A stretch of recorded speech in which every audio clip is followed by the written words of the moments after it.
দেখতে আসলে কি বিয়ে হয়ে যায়? ওরা এমনিতেই দেখে চলে যাবে।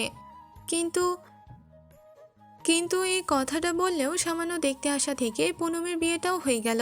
ওরা এমনি এমনি দেখেই চলে গেল না। কিংকর্তব্য বিমূঢ় হয়ে লেকচারার মানবটির দিকে এক পলক তাকিয়েও চোখ নামিয়ে ফেলল। ইচ্ছা নেই লোকটাকে দেখার। দেখতে শুনতে ভদ্র হলেও আদতে ভদ্র নাকি কে জানে।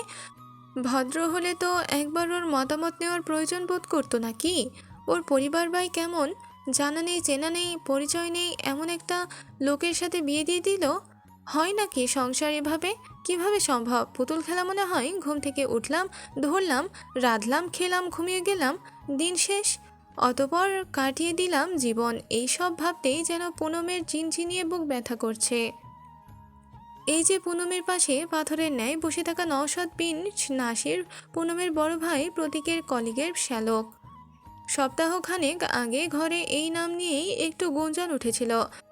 পুনম শক্ত গলায় সাফ সাফ জানিয়ে দেয় ও এখন পড়াশোনা শেষ না করে কিছুতেই বিয়ে করবে না, কিছুতেই করবে না।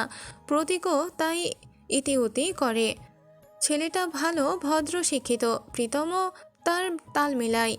এত ভালো ছেলে হাতছাড়া করলে ভুল হবে। পুনম দুই ভাইয়ের সাথে পেরে ওঠে না। শেষমেশ ওর আম্মু পাপিয়া বেগমকে বোঝায়। পাপিয়াও মেয়ের পক্ষে কথা বলে ছেলেদেরকে বোঝায় পড়াশোনা করতে চাচ্ছে করুক না, যাকে বিয়ে দিবে সেই তো রাজি না, কি করার আর। কিন্তু সমস্যা বাধে গত পরশু রাতে। পুনম বুধবারে ভার্সিটি থেকে ওর এক ছেলে বন্ধু তন্ময় আর ওর বেস্ট ফ্রেন্ড সিরাতের সাথে রেস্টুরেন্টে গিয়েছিল। সিরাত মাঝখানে ওয়াশরুমে যাই, পুনম আর তন্ময় বসে তখন গল্প করছিল। সেটাই দেখে প্রীতমের বন্ধু। প্রীতমও সেই বন্ধু তৎক্ষণাৎ প্রীতমকে জানিয়েছে এবং সেটা নিয়ে প্রীতম বুধবার রাতে থেকে বেশ ঝামেলা করেছে। নেহাতি বন্ধু, অন্য কিছু নয়। পুনম বারবার বলছে ছেলেটা শুধুমাত্র ওর ভার্সিটির বন্ধু, অন্য কিছু না। ওদের সাথে সিরাতও ছিল, কিন্তু কেউই বিশ্বাস করলো না। উল্টো ফোরন কেটে প্রতীকের বউ নিশা বলে, যদি শুধু বন্ধুই হয় তাহলে তুমি বিয়ে করতে রাজি হচ্ছ না কেন? বিয়ে করতে রাজি হয়ে গেলে তো আর কেউ সন্দেহ করবে না। বয়স 22, কদিন পর 23 হবে। এটাই তো একটা মেয়ের বিয়ের উপযুক্ত সময়। সম্পর্ক না থাকলে তো দ্বিমত করার কোনো কথা নয়। পুনমও তেজ দেখিয়ে বলেছে রাজি না হওয়ার কারণ হিসেবে আমার কারোর সাথে সম্পর্ক আছে এমনটা ভাবার পিছনে যুক্তি আছে কোনো? একটা সাধারণ কথা বলেছি, আর আমার এখন বিয়ে করার ইচ্ছে নেই। আমি মানসিকভাবে প্রস্তুত নই, অন্তত অনার্সটা শেষ করতে চাচ্ছি। পরিপ্রেক্ষিতে প্রীতম রেগেমেগে যা ইচ্ছে বলেছে। পুনমের জন্য ওকে কথা শুনতে হয়েছে এটা সেটা। পুনম উচ্চস্বরে নিজের হয়ে সাফাই গিয়ে প্রতিবাদ করার বিনিময়ে প্রীতমের হাতে থাপ্পড়ও খেয়েছে। প্রতীকের দিকে অশ্রুসিক্ত নজরে তাকিয়েও লাভ হয়নি। প্রতীক সেদিন রাতেই ওর কলিগের সাথে কথা বলে সবটা ঠিকঠাক করে ফেলে, অর্থাৎ বিয়ের কথা পাকাপোক্ত করে ফেলে। কিন্তু পুনমকে কিছু জানানো হয়নি। আজ সকাল আনুমানিক 9টার দিকে নিশা একটা লাল শাড়ি দিয়ে বলেছে তৈরি হয়ে নিতে, আজই ওর বিয়ে। পুনমি স্তব্ধ হয়ে বসেছিল অনেকক্ষণ। পরিবারের লোকজনেরাই এতটা অবিশ্বাস করে। কখনো কি তারা দেখেছে ওর কোনো উশৃঙ্খল আচরণ যে এমন করতে হবে? পুনম কেঁদেছে, অনেকটা সময় ধরে হাউমাউ করে কেঁদেছে। রাগ সবার ওপরে, এমনকি পাপিয়ার ওপরেও। ওর আম্মু ওকে জানায়নি এটাই পুনম মানতে পারছে না। অথচ পুনম পাপিয়াকে নিজের বেস্ট ফ্রেন্ড মনে করে, সব কথা শেয়ার করে।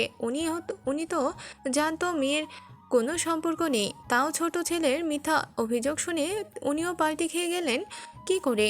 পুনম লম্বা শ্বাস ফেলে নিজেকে শান্ত করে, জেদের বসে আর টু শব্দ পর্যন্ত করেনি, নিজের হয়ে সাফাই গায়নি, কিচ্ছু বলেনি, কিচ্ছু না। কিন্তু মনে মনে প্রতিজ্ঞা করে এই যে আজ এই বাড়ি থেকে বেরোবে, মরলেও ফিরবে না, কখনো না। ভাবতে ভাবতেই পুনমের চোখে পানি চলে আসে। সন্তর্পণে সকলের অলক্ষ্যে মুছেও নেয়। পুনম ছোড়া চোখে তাকিয়ে দেখে প্রীতম প্রতীক দুজনে নওশাদ বিন নাসিরের দুলাভাইয়ের সাথে কথা বলছে। নওশাদের সাথে ওর মেজ আর সেজ বোন, 4 দুলাভাই। বড় বোনের ছেলে আরিফ এসেছে। খুবই ঘরোয়াভাবে বিয়েটা হয়েছে। পুনম এমন বিয়ে চায়নি, সবসময় একটা জমজমাট বিয়ে চেয়েছিল। পুনমের এখন হুট করেই এই নওশাদ বিন নাসিরের উপর রাগ হচ্ছে। ওর বিয়েতে মত আছে কিনা লোকটা একবারও জানতে চেয়েছে? চায়নি। পুনমের একটা মায়া ভরা সুন্দর সংসার, সুন্দর দাম্পত্যের স্বপ্ন ছিল। সবাই মিলে সবটা ধ্বংস করে দিল, একদম ধূলিসাৎ করে দিল। এই নওশাদের পরিবারের কয়েকজন সদস্য পুনম জানে না। নওশাদের গলা স্বর কেমন পুনম তাও জানে না। নওশাদের দৃষ্টিভঙ্গি কেমন পুনম জানে না। নওশাদ পুরুষ মানুষ হিসেবে কেমন পুনম জানে না। শুধু জানে অদিতিয়া মাহনুর পুনমের স্বামী নওশাদ বিন নাসির, যার সাথে ভালো মন্দ যাই হোক না কেন পুনমকে সারা জীবন থাকতে হবে, কারণ ও আর এখানে আসবে না। যদি জীবনে এমন পরিস্থিতি উপস্থিত হয় পুনমকে ভাগ্যের নির্মম পরিহাসে ঠকে গিয়ে ভাইদের আশ্রয়ে আসতে হতে পারে, তাহলে তার আগেই পুনম ফাঁস দিবে, তবুও এখানে ফিরবে না। বিকালের আগেই পুনমকে বিদায় জানানো হলো। সকলে ঢঙের কাদা কেঁদেছে, পুনমকে জড়িয়ে ধরে পাপিয়ার সে কি কান্না। পুনম টু শব্দও করেনি। মেয়েকে অবিশ্বাস করে তার মতের তোয়াক্কা না করে জোর করে বিয়ে দিতে পারলে বিদায়ের সময় অত ওভাবে ঢঙের কান্না না কাঁদলেই হয়। প্রতীক বোনের মাথায় হাত বুলিয়ে কেবল শান্ত গলায় বলে, ভাইয়া যা করেছি তোর ভালোর জন্য করেছি। পুনম মনে মনে ব্যঙ্গ করে, কারো সাথে কোনো রকম বাক্য বিনিময় করে না, সব ঢঙের কথা। নিজেদের মতো থাকার জন্য ওকে ইচ্ছে করে ঘর থেকে সরিয়েছে। প্রীতম তো বানোয়াট কাহিনী বলে অযথা ঝামেলা বাড়িয়ে ওকে বাড়ি থেকে বিদায় করলো, যাতে ওর প্রেমিকাকে ঘরে তুলতে পারে। ওই মেয়ে তো বলেছেই বোনকে বিয়ে দিয়ে বিদায় না করলে ও প্রীতমকে এখন বিয়ে করবে না। ননদের হ্যাপা ওই মেয়ে সামলাতে পারবে না, তাই প্রীতম এই কাজ করেছে। পুনম কি জানে না নাকি? সবই জানে, সবই ছলকলা। নওশাদ বিন নাসির বাবা মায়ের ষষ্ঠ তথা সর্বকনিষ্ঠ সন্তান। 5 মেয়ের পর অবশেষে প্রাপ্ত মানিক। নওশাদের আব্বু নওশাদের 8 বছর বয়স থাকতেই মারা গিয়েছেন। নওশাদের আম্মু হোসনেয়ারা গত রয়েছেন বছরখানেক হবে। তাই বড় বোন হাসনাহিনা ভালো একটা পরিবারের মেয়েকে নওশাদের বউ হিসেবে আনতে চেয়েছে। বোনের সংসার আছে, ভাইয়েরও তো গতি করা দরকার, বয়স তো কম না, একা থাকবে তা তো হয় না। প্রায় 1 বছর ধরে অনেক মেয়ে দেখেছে, কোনোটাই মন মতো হয় না। ওরা নওশাদের জন্য বিশ্ব সুন্দরী চায়নি, চেয়েছে নম্রভদ্র পরিবারের মেয়ে, যে ওনার ছোট ভাইকে আদরে যত্নে রাখবে, প্রকৃত স্ত্রীর মতো থাকবে সাথে, সুখ দুঃখের সাথী হিসেবে। পুনমকে দেখে 5 বোনের তেমন ধাঁচের মেয়েই মনে হচ্ছে। হাসনাহিনা নওশাদের চেয়ে বয়সে 17 বছরের বড়। একে একে বেলি, বকুল, জবা, জুই, তারপর নওশাদ। জুইয়ের স্বামীও তারেকের কলিগ প্রতীক। তারেক শালকের জন্য মেয়ে দেখছিল। প্রতীক ও পাপিয়ার কথা মতো ভালো একটা ছেলের খোঁজ করছিল, কেননা বিয়ে দিব বললেই তো বিয়ে হয়ে যায় না, দেখতে শুনতেও তো বছর 2-3 পার হয়ে যায়। এভাবে একে একে মিলে হয়ে গেল 2।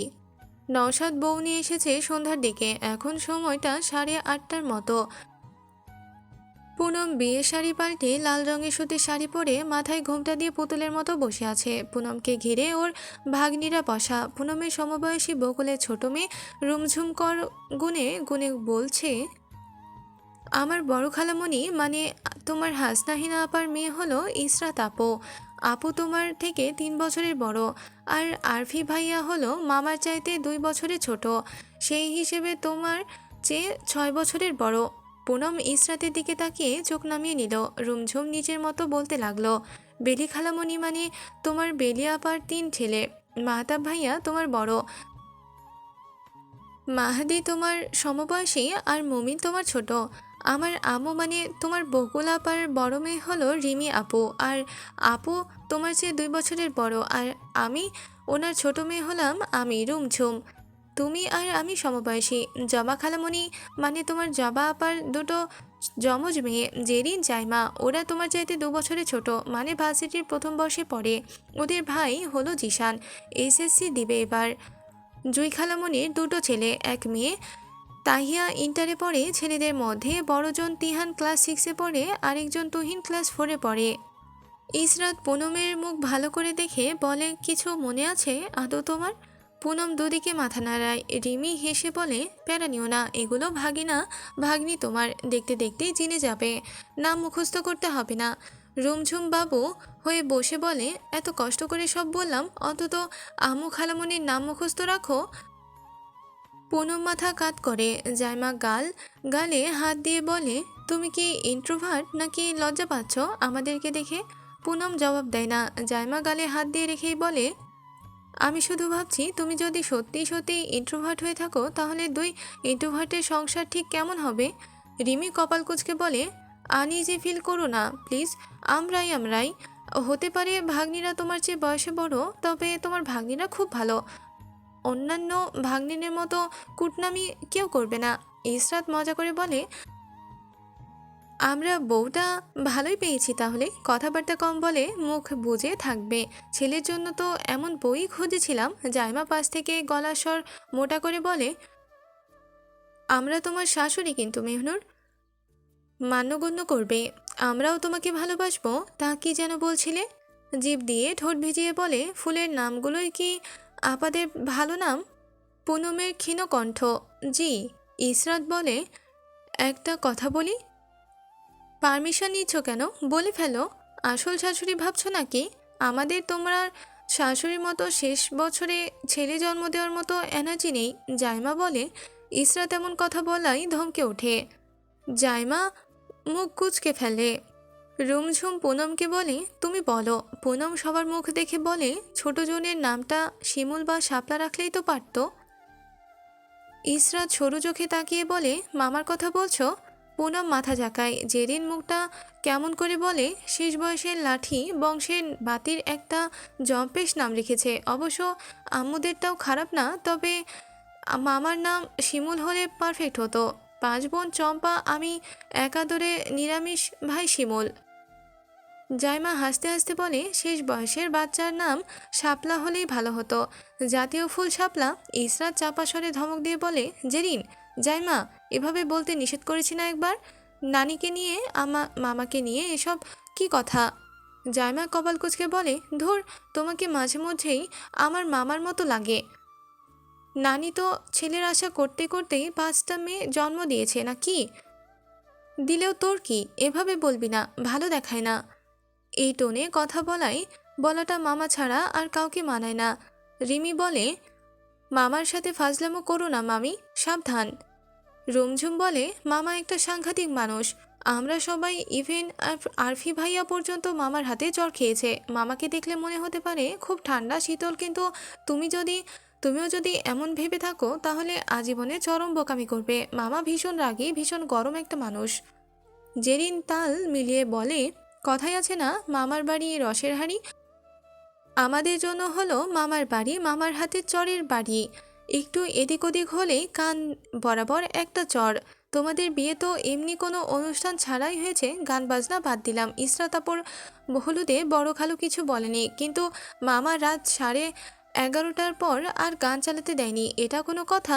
ইসরাত হামি দিয়ে বলে ওঠে, ভালোই হয়েছে, আমার ঘুম পাচ্ছিল অনেক। মামা ভাগ্যিস সাউন্ড বক্স বন্ধ করেছে, নইলে আমি স্টেজেই ঘুমিয়ে যেতাম। জাইমা বলে, তুমি আর আরিফ ভাইয়া হুবহু মামার মতো। এমন রসকসীন হলে চলে? দুলাভাই থাকে কিভাবে তোমার সাথে? জিজ্ঞাসা করে আয় কিভাবে থাকে। রুমঝুম বলে, জানো মামি, মামা আজকেও তুহিনকে চর মেরেছে। পুনম চোখ বড় করে বলে, আজকে? জেরিন মাথা দুলিয়ে বলে, তুহিন তো সবার ছোট আমাদের। তুহিন সম্ভবত তিহানকে ফাঁক বলেছে, সেটা আবার মামা শুনেছে। এটা শুনেই মামা তুহিনকে ঠাটিয়ে একটা চর মেরেছে। ইসরাত বলে, ঠিক কাজ করেছে। ক্লাস 4-এ পড়ে সবে, নাক টিপলে দুধ বের হবে। এখনই গালিগালাজকে দেয়, থাপ্পড় দিবে না তো কি করবে? সবাই আবার কপালে কপাল কুঁচকে ফেলল। ইসরাত আর ওর বেনি ঠিকঠাক করে বলে, আচ্ছা তোরা কন্টিনিউ কর। জাইমা হেসে বলে, ইন্টারেস্টিং ব্যাপার হচ্ছে, বর বেশে বিয়ের পাঞ্জাবি পরে চটটা মেরেই গাড়িতে উঠেছে। জবা তখন রুমে আসে, একজোট হয়ে গল্প করতে দেখে প্রশ্ন করে, কি নিয়ে কথা হচ্ছে? তোমাদের ভাইয়ের মেজাজ নিয়ে। মামিকে আগে থেকে সতর্ক করছে যাতে একটু সাবধানে মামার সাথে কথা বলে। মামার বেশ ভালোই বদনাম করছে ওরা। ইসরাত বলে, জবা মুখ কুচকে বলে, ওকে এইসব বলছিস কেন? মেয়েটা নতুন বাবুর সাথে দুটো কথা হলো না এখনো, ওর আগেই ভয় ঢুকাচ্ছিস কেন? ধরো আম্মু, মামা যদি মামিকেও থাপ্পড় মারে? জারিন বলে, কি বলছিস এগুলো? বাবু পুনমকে মারবে কেন? বউকে মারার মতো ছেলে ও? তুমি তোমাদের ভাইকে বিশ্বাস করো খালামণি?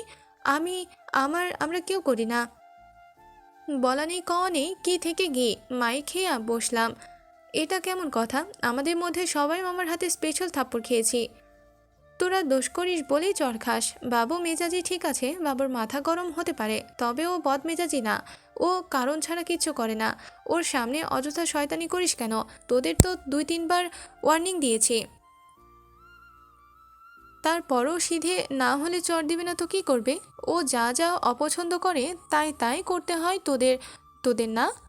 ইসরাত তাল মিলিয়ে বলে, সেটাই। মামা বাসার বাইরে গেলে তো করতে পারে, মামা বাসায় থাকাকালীন লুকিয়ে আকাম করে পরে ধরা খেয়ে মাইর খাই। মামা বেশি নিরামিষ, তাই এমন করে।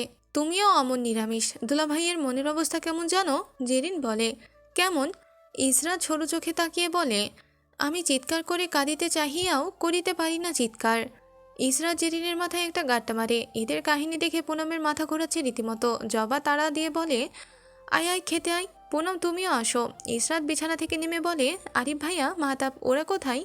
ঘর সাজায়। জেরিন হেসে বলে, নানি সেই একটা কাজই করেছে আম্মু। আমরা ভাগিনা ভাগ্নিরা তাই মামার বিয়ে খেতে পারছি, বাসর সাজাতে পারছি।